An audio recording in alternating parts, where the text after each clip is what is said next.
Aircraft making a condensation trail is very similar in many ways to when you go outside on a cold day and exhale.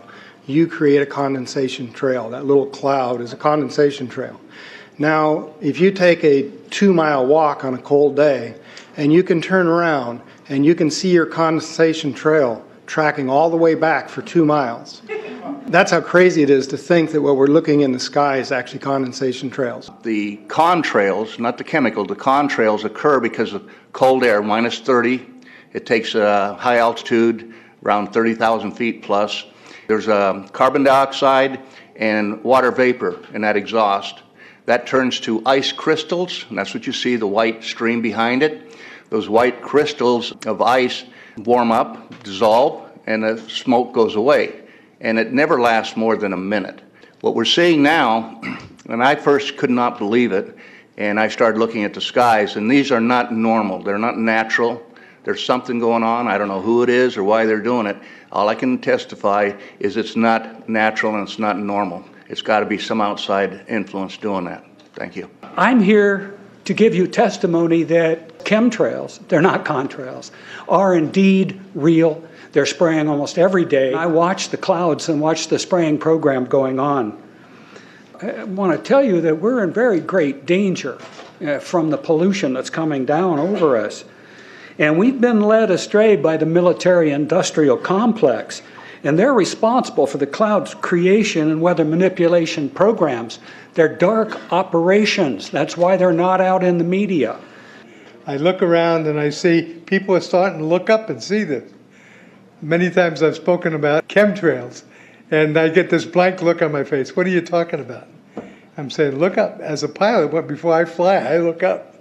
And so, boy, they're really out there working. When you look up at the sun and you see a white haze, that is aluminum floating in the air right now, and it's coming from the aircraft. There's a huge amount of aluminum being found because these sprays have aluminum, strontium, barium, manganese.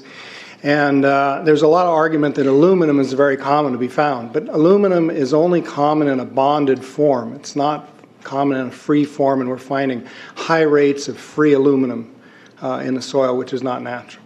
The metal compounds that are being used are environmentally dangerous. We need to be monitoring them. We need to be testing them. Okay, these previous guys, I've watched exactly what they do, and yes, they are correct. I've seen exactly the same stuff, so ditto marks on those. You want some figures? Okay, latest water test, tested the rain. 13,100 micrograms per liter of aluminum in the rain in 2013. Normally, it should be 0. So 13,100 is pretty damn much, folks. It used to be 0, then it was 100s in the 2000s. And then since 2010, it's into the 1,000s and the latest 13,100. In the snow on Mount Shasta, pristine Mount Shasta, 61,000 micrograms per liter, 4 times the amount that is found in the soil up there. Where in the hell is this stuff coming from if it's not coming from the soil? We have clouds in the sky we've never seen before. Almost every day I'm seeing clouds I've never seen before. And NASA has been even named a few of these new clouds. It's really interesting, but NASA is a corporation. I want you to know that. NASA has also conducted a research program in what they call metallized fuels. We're actually putting aluminum oxide right in the fuel because it has 2 atoms of aluminum and 3 atoms of oxygen. So during the combustion process, it releases all that oxygen and dramatically increases efficiency, but it leaves the aluminum in the air. We got things coming from sky down, and it's a huge, huge problem. Because as it comes down, what happens is a couple of things. Is that it actually is in our air, we breathe it. And as we breathe it, it's actually going to go up through our nostrils, into our brain, easiest access to our brain frontal lobe.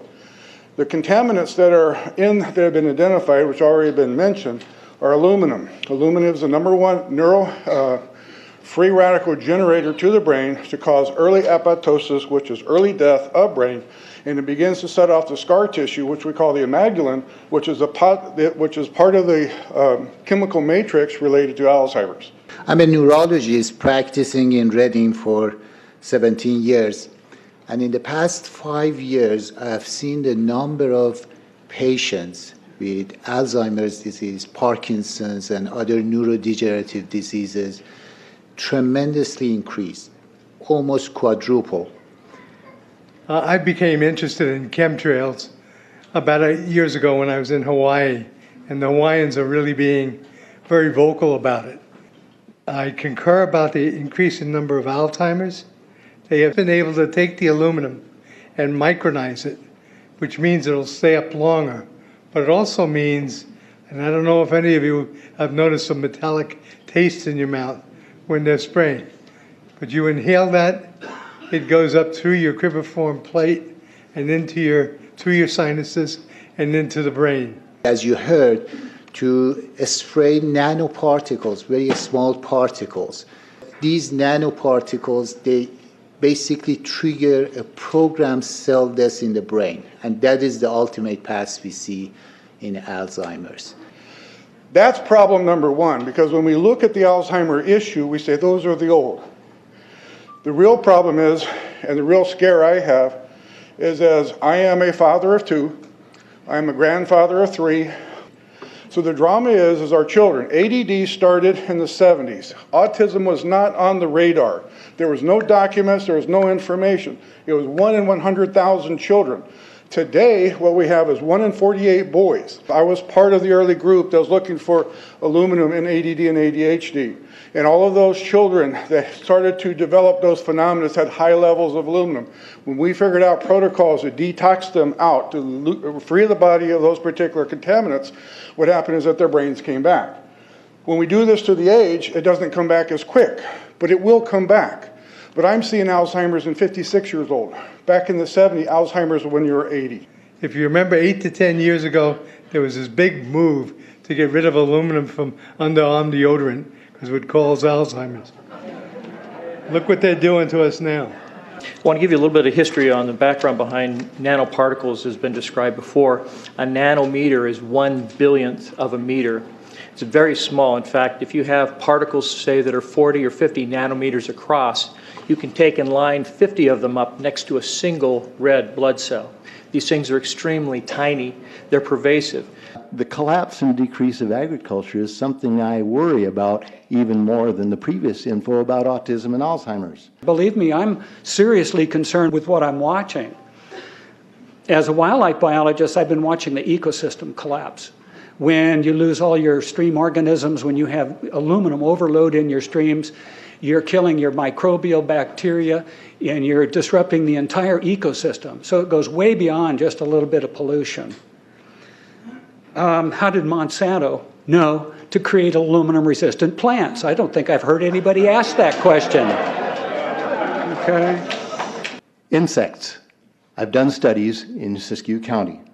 They're at 20% of normal. The aquatic insects basically made a nosedive in 2006 to about 20% of normal. So far this year, I've sampled 200 trout stomachs. 98% of them are empty. So sorry about the trout fishing, fellows. The mayflies, stoneflies, dipterus, and caddisflies are damn near gone. The terrestrial sampling is down to about 20% of normal, except for pest species like ants. We're seeing a loss of the major bird species, and as the gentleman said, the ecosystem is unraveling, and Audubon's been telling you that for years. The materials that are going into the environment right now, aluminum oxide nanoparticles and barium nanoparticles, these just happen to be the same materials that they use in nanothermate explosives. And so when this stuff settles down out of the air into the environment, it is small enough to be absorbed through the root structure of the trees in the forest. And so when there's a forest fire, and there will be a forest fire, those fires burn dramatically hotter. The point is that the cost of firefighting, the cost in the healthcare system have nearly doubled in the last 10 years. The amount of acreage is lost because of fires. The impact on human health is dramatic. I personally tested water and aluminum, and I found aluminum had 47 times the normal expected amounts. Strontium had 10 to 20 times the amounts. Barium was 20 times. This is what the stuff looks like here. Collected, it looks, most people just think it's a cobweb, but I tested it, it has outrageous amounts of barium, strontium, and aluminum, but they destroy the sample, so I'm not letting this get away from me. You know, these tests are international. in scope. We're seeing this all over the world, guys. Okay, pH of acid soils is 20 times more alkaline. The aluminum in the soil has doubled in the last 10 years. The rain normal was 5.6. It's 20 times more alkaline. Aluminum blocks essential nutrients. I am unable in my garden to restore normal pH, and that's because nanoparticles are now in the circulatory systems of both plants and humans. The Air Force conducted a study starting in 1993. It was called In Vitro Toxicity of Aluminum Nanoparticles in Rat Alveolar Macrophages. That's a real fancy way of saying testing the effect of aluminum nanoparticles on the white blood cells in the little air sacs in your lung, the alveoli. And what they found in this 8-year study was that these particles, when you're exposed to them long enough, it suppresses the ability of your white blood cells to defend you from airborne infections coming into your lungs. So it suppresses your immune system. But they also found that these same particles, once they get into your system, they can actually go through the barrier in each one of the cells. They get inside the cells, and these particles can actually suppress the ability of mitochondria, which are in the cells that help to gobble up toxins and things that would be harmful to the nucleus and the reproduction process of the cells in your body. These processes are suppressed, and so essentially by breathing this material in, your immune system is dramatically suppressed. I wrote to the federal government because Air Force wrote a book, and on the first page of the book they said, we're going to control the weather by the year 2025.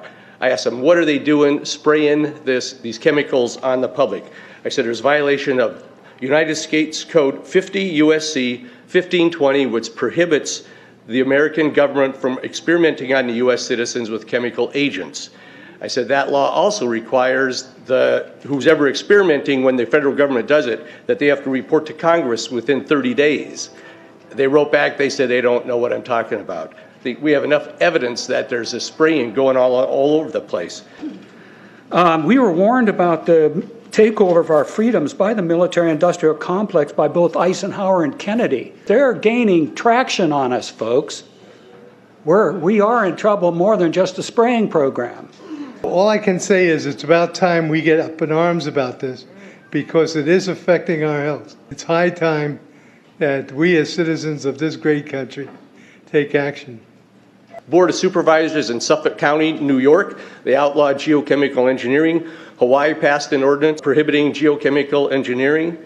I urge you to bar geoengineering in Shasta County and pass an ordinance. At least ask some damn questions. What the hell is all this aluminum doing here? Why are the trees dying, fishes dying?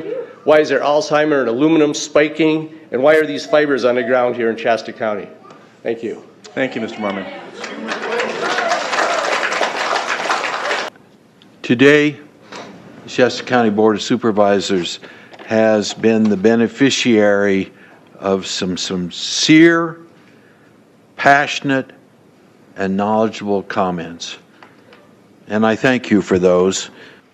I am in agreement with my colleagues about sending letters and a call for action, but I would hope that we could go a step further. I would like for us to send a copy of this video where all of you spoke today, all 2.5 or 3 hours of this testimony, to be sent to our senators and our U.S. representatives, and also our representatives in the state of California. We'll do that. Let them listen to the passion that came out of this meeting today. Thank you. You have the motion in front of you. I think it's understood. All in favor, say aye. Aye. Any opposition? Motion passes unanimously.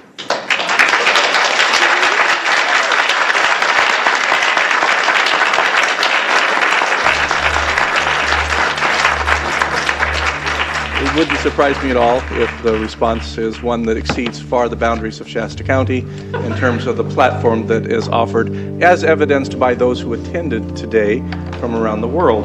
That's very impressive.